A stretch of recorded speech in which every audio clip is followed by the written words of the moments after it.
You ready to go skiing? I am, going tomorrow. It's going to be a lot of snow. Welcome everyone to the Utah Senate. This is our time to answer questions from the media. And for those who are watching us over the internet, we welcome you and invite your questions. It's Friday and we need a break before we go into the last week and spend long hours on the floor. Yesterday we didn't check to see if there was any questions from those watching on the internet. Was there anything that came that we didn't address? Okay, so we'll open up for questions from our media representatives. I see you have the budget chairman here. Can we talk about the status of the budget right now? The status of the budget? Some low-income Happy to advocates- yield to Senator Stevenson. Some low-income advocates are going to have a news conference in just a little bit, talking about some of the needs that they feel aren't being addressed with all the extra. Who is that? revenues you have. I'm sorry, I'm not actually sure, but they're talking about that $80 million on the table and things like the earned income credit and other things that may or may not get through. Well, the budget is still in process. We have met, we've met with all the committees this morning on their recommendations. And we have followed the committees fairly close with what we've done. And that will be presented in caucus today, so I imagine there will be budgets floating around within a few hours. But we think we're certainly in good shape, but the budgeting still is an ongoing process. There may be the Bill of Bills movement at the end of the session may be a little thicker than it used to be. A little more.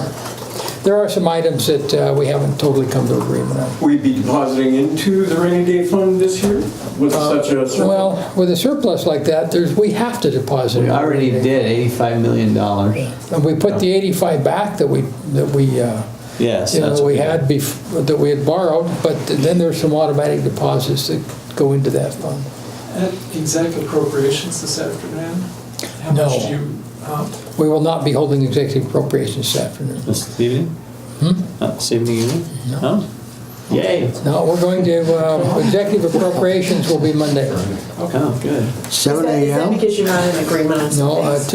at noon we'll Noon. start. Okay, thank Yeah, you. there may be some things going on over the weekend still to finish things up. Can you talk about the nature of the disagreement? You know, what areas? The one side thinks we should spend money in one place, and the other side thinks we should spend it in another. That's it. Classic, very classic. Not the Dr. Seuss version, yeah. Now, you know, one discussion that is always at the top of the list is buildings, and there's some disturbance, let's say, in where we put buildings and whether we build or not, and that's probably the big one. A disturbance in the force. There is a little bit of discussion on technology also, and there's some technology that we're not quite aligned on yet. as we went into the last week, can you talk about what's at the top of your to-do list to get done in the next few days, all of it? Meaning when the board is wiped, what do we see left? Or just, Well, we probably won't, we don't need to wipe the Senate board. All Senate bills will be heard here in the Senate that don't fail or get circled permanently. but there's a lot of issues out there. What are the big ones? Yeah, my personal quest is to get some tax reform done, however minor it might end up be, and I think we're going to get there. I still think we've got identified the bills we're working on, and we just need to get them passed. And we'll know very well what we're going to do with tax reform by Monday evening. When you say, however minor, President, you've already laid out 3 areas you want to see reform in. What would be a minor version of that at this point? I consider that as minor. So, And with that has a lot of education. That's the lowering of the income tax rate to 4.95% for both corporate and individuals. That's doing single sales factors to give incentive for companies to hire more people here and to increase their plant or or their presence here in Utah. Today we penalize them because we don't have single sales factor apportionment. And then we have there's the property tax freezing, the freezing of the rate. That's in Representative Brad Last's bill over in the House. And then we've also, with the minimum school program, if I was to draw it out in a pie, years and years ago, I don't know, I can't give you the exact dates, but it used to be about 20 to 35%, property tax used to be 25 to 30% of that pie. And it's been squeezed down over the years, supplanted by income tax, and it's now at about 15%. And so the other thing that we're working on is actually freezing that. So the property tax would always be about 15% of the pie for the minimum school program. And that way it would kind of go up with like inflation or with the increases in income tax. They'd go up together, so they each continue now in a proportionate 15%, 85% level. With no change on food, right? Yeah, well, I mean, there's a bill, I think I did, I don't know what happened to that. I think it's on our board, a House bill. But that's all those House bills that are not on third, they'll be wiped off our board Monday night and sent to rules, and then we'll work with the House in prioritizing their bills on our board. And even if that somehow got prioritization by the House, that's not something the Senate has ever looked to do. We've looked to do the opposite, and if you see the imbalance, the destabilization, I keep talking about the roller coaster at Lagoon, and I don't know if anybody really understands the fact that our sales tax goes up so fast when the economy's good, because cars and furniture and other big ticket items are part of that. In a fast economy, they're going up really fast. But they're the first to drop off when home sales stop. You quit buying furniture and people keep using their car and don't buy a new one. So the sales tax drops off on the other side, like dropping down the other side of a roller coaster. Food stays stable through it. And if you take food out, you take the stabilizing sales tax portion out. And it actually has been found to hurt the lower income programs in the state. We cut those, hold education harmless, and it was actually a tax review commission, a bunch of nonpartisan tax people that studied this, I think many years ago. I was on the commission at the time. And they gave us back the report that said taking sales tax off of food actually is a regress. It's more regressive because it hurts those lower income programs more, and it's more stable to have it on. And in the Senate, we've looked at that and kind of embraced it. But I think it's a better tax policy. My other priority would be Senate Bill 136, which is the transportation reform. If we could get that passed, I would do cartwheels.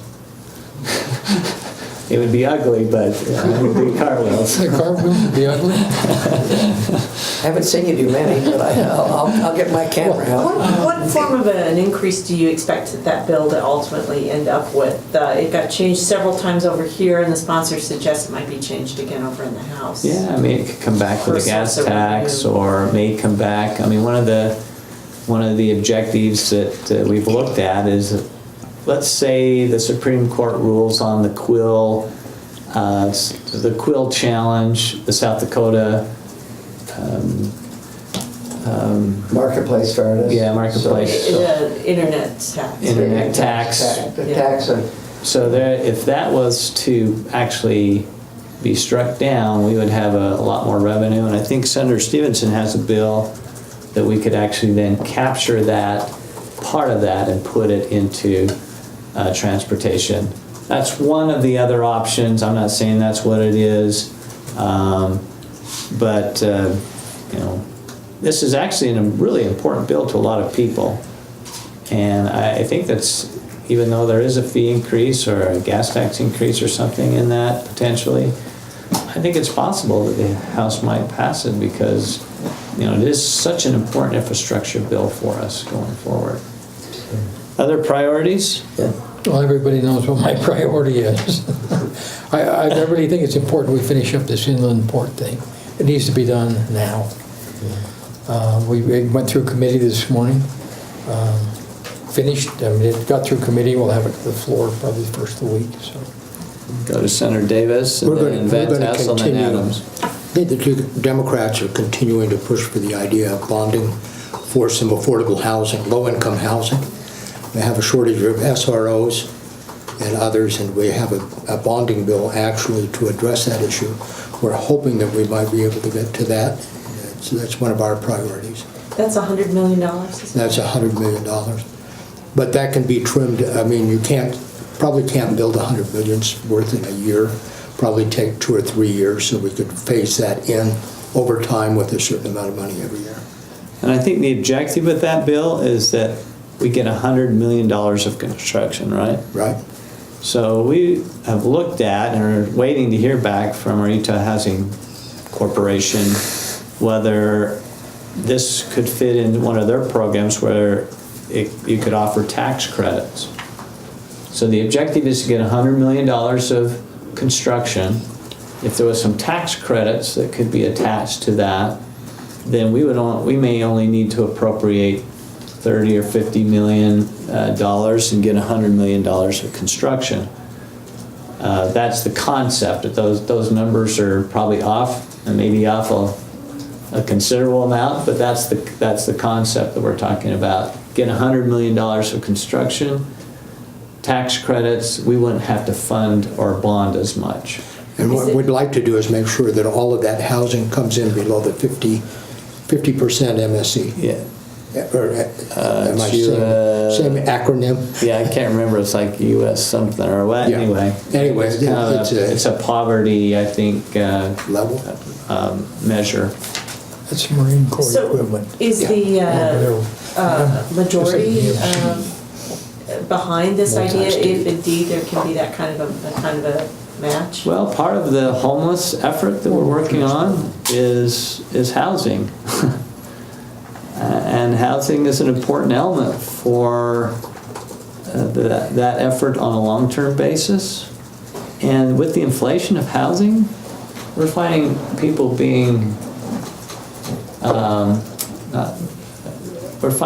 not able to afford. We got to work on the affordability of housing, and that's not an easy deal because it always means a subsidy in a market economy. Anyway, I think it's a discussion that we need to have, and we're having that discussion. I see the importance of it, and $100 million bond I think is probably not going to happen. But if we can reduce that bond, supplant it with some tax credits, I think it may have a chance to do something. I think the one thing is that concerns us a lot is the fact that 16% is a number that's been thrown out. 16% of the homeless are actually working. They just can't find housing. We need to address that issue. Yeah. Kevin? Or Senator Van Tassel? I think these homes are, as we talk, they're not going to be extravagant, but they're going to be affordable. That's the whole purpose of it. What's your priority? What do you like to see pass or get done? I hope we can, transportation's a big deal for me. And I think, I hope we get 136 done. And that'll be a heavy lift still, I think, but we've made progress with it. And like it or not, it's going to be with us whether we fix it today or 5 years from now when it's worse. Yeah, when it becomes more of a crisis. Senator Adams, what is your priority? I see trying to weave all the things you've talked about into, you've talked about tax reform into a vision for the future. Part of that, when you talk about infrastructure funding, they all tie together because as you do tax reform, education funding, you're seeing initiatives and all the things that we need to be able to fund education. And if we move more to user fees, the toll road bill, I mean, it's passed, it's done. And as you see that transition, it gives us the opportunity to actually shift some of the tax burdens around and actually align it more to where it becomes a user fee, better tax policy, and it frees up revenue for education, the freezing of the rate, allowing property tax to make up part of the better balance instead of having all of the operations and all the day-to-day expenses be paid for out of the income tax, to allow property tax to be able to share in those operation budgets. And then as you look at tax reform, be able to allow those user fees to free up some of that money. So education funding, I think at the end of the day, hopefully we end up with the freezing of the rate, a great WPU equivalent. It won't all be in a WPU because some will be in property tax, but we could be up in some record number of WPU type of fundings. And we have the underpinnings with 136 for public transit and toll roads for surface transportation to be able to shift even more money as we look out into the future and try to take advantage of better tax policy. Jerry? I'm just going to say, Kevin, or I don't use the Senator correct Van Senator Tassel? Adams. Senator But Stevenson? I think one thing we should remember, and the governor put this in his budget when he talked about the WPU, but I think sometimes we get so focused on that WPU number, we figure out, we neglect to talk about the equivalents or the other WP, the money above the WPU piece. And there's a lot of money that goes into education that way, when sometimes it doesn't get recognized. We seem to focus on this WPU number. And, but it's always much higher than that. There's always a lot of money going into other programs. But just as Senator Adams said, I think that the top of all our list is to get more money into education, higher education, and make sure we continue to create a workforce that feeds this economy we're participating in. So that's got to be at the top of my list on everything, and I think most of the things that we do here seem to feed toward that. We're in total agreement with you. We need to put substantially increase above the line, not just the WPU, but above the line, is put that money in so it goes into the classroom. And so hopefully Monday we'll have good numbers and what that'll be, but I hope it'll be more than 3 or 4% WPU as far as equivalents. I just want to follow up with our discussion we had yesterday with the schools and student security. I've had one of my school districts in with 5 teachers from 5 different schools, and what the president talked about yesterday, getting information from the bottom up, they actively have a list. I think we'll get that very quickly in a couple of months, and I would hope that we have the ability, and I think we might, that we set aside some money, or that maybe it's a good thing we're not spending it all, but yet we have some, and when we get that list, we can come back in and appropriate it for some of those purposes. Because as they talked to me today, they identified different items in each of their schools that they feel could make a difference. And I think if we're going to protect kids, that's the most important thing we can do, is listen to the teachers, get that information in the school districts, and bring that forward and help get that funded before the school year begins. And I think Kevin highlights one thing that is also an objective of ours, and it looks like it's going to happen, is that we're not going to spend all the money, that we'll have a little bit of money to set aside. And this is a little bit like what we did in 2007 when we set aside some money for education, not in the rainy day fund, because there's restrictions to that. Mm-hmm. But this would be it'd be in an education restricted account where, because we feel like some of this is a little bit of a bubble, and then could be because we're going to be able to fund education at a high level this year, set that money aside, and then when you have a kind of a down year, or if we have, heaven forbid, a recession, then you have a little bit of money. And that $100 million we set aside in 2007, we were so thankful that we had that money when we went into the recession, because that really saved our education budget, at least for that first year of downturn. Are you looking at that size of a fund this time? or- I don't think we'd get to 100 million, but, you know, if we got to 25 million or, you know, 50 million, I can't tell you what it is because we don't know yet. But there's so much money and we don't want to spend it all. We want to have a little money to set aside. And it's only good budgeting that we do that and help us it becomes kind of an additional to a rainy day fund without a lot of the restrictions, but it would be dedicated to education when we need it. A Drizzly Day fund. Won't there be Hey, some, what? A Drizzly Day. Grizzly Day, so, hey, I like it. We won't have, there be some folks though that would say if you've got that much money, that you've got so much money you can't spend it, maybe the tax cut ought to be higher? I think people would say Isn't there that. pressure for that? Definitely. I think people said that in 2007, but they were very thankful that we had set that money aside because we needed it in a time when things weren't all so plentiful. But do you It's need- this this 7 years of plenty, 7 years of drought type of concept. And you need more than one good year to confirm that you can, I mean, that's not very smart. It's not statistically smart, not anything smart. To have one good year and then, I think we need to make sure that we've got a good projection and we've got solid footing before we do I think the equivalent of that is saying, because you had a good year and you made a lot of overtime, that you can now afford a bigger house. Yeah. It just isn't a good. We've always been careful, and that's why we've managed so well. It's proved to be actually the case, that what goes up comes down, and what's down goes up. So you gotta get ready. Why don't you use that fund for what you suggested, maybe some schools? That would be perfect for that, because it'd be a restricted education fund. Yes. It's a set aside. We discover some places where we can help school security. We don't have to dig in the budget and take money away from somebody to address that.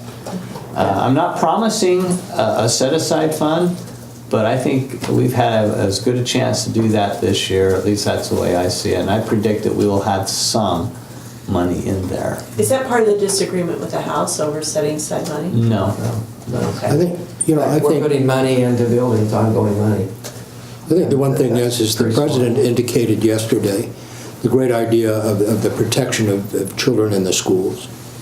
And I think as that goes through in the school districts themselves on the local level, begin looking at this issue, they'll be coming back to us legislators, and we can take a look at those issues and everything else, and calling a special session, we can probably deal with all of that. So Any questions from our viewers? we don't have much of a disagreement with the House. They're good friends over there, and we're getting through it. So just keep smiling. We do have one question from our viewers. This viewer asked, what do you think of the House of Representatives video going viral and being on Stephen Colbert last night? Is that naming the highway after President Trump? No. The what? The rap A video. rap video? Oh, I didn't. Fresh Prince of Bel-Air, something Bill's. Fresh Prince is here. They must have. I actually got home late, but I did see it. Right, if you've seen it, what is it? It was just a rap video showing. Here's the stars of the. They just went from each representative had maybe one or two lines in as they moved around, but it's talented people, you know.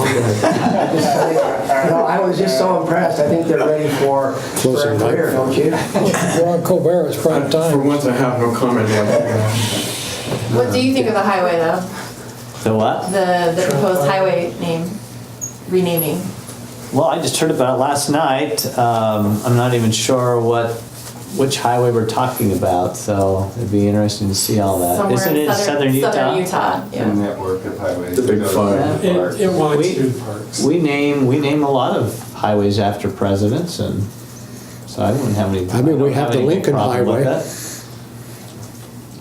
But Do you think But, you the know, president deserves to be honored at this point? He's Well, still a it's sitting It's president. probably a little premature, that's for sure. Just so we don't, we don't want to name it the Memorial Highway. Yeah. We do a lot of things at Memorial. Just have to be careful on the timing. Oh, the one thing, I responded to one of my emails yesterday on that, They was wondering, is it going to be a road to nowhere? Most of it is. Don't worry about National Park. With that. You heard it first here at the Senate Media Availability, where we address the continuum of issues. Someone asked a question when we came in about the reserves, about the rainy day funds. Right now, we are sitting on about 119 million that would go into reserve accounts, or into reserve, or rainy day money, if you will, but not the rainy day fund. But the 85, that's part of that is $85 million that we put back into the rainy day fund. Part of the 119 million? That's correct. And this is not counting whatever might go into it. There's some other numbers there we're still working with, and they'll change, so. Okay, but again, what you're talking about, President, with the education reserve would be on top of the 100. But that's not cast in concrete yet. No, we're looking at, I believe, the reason why I tell you is that we're having that discussion, and I think we'll get there.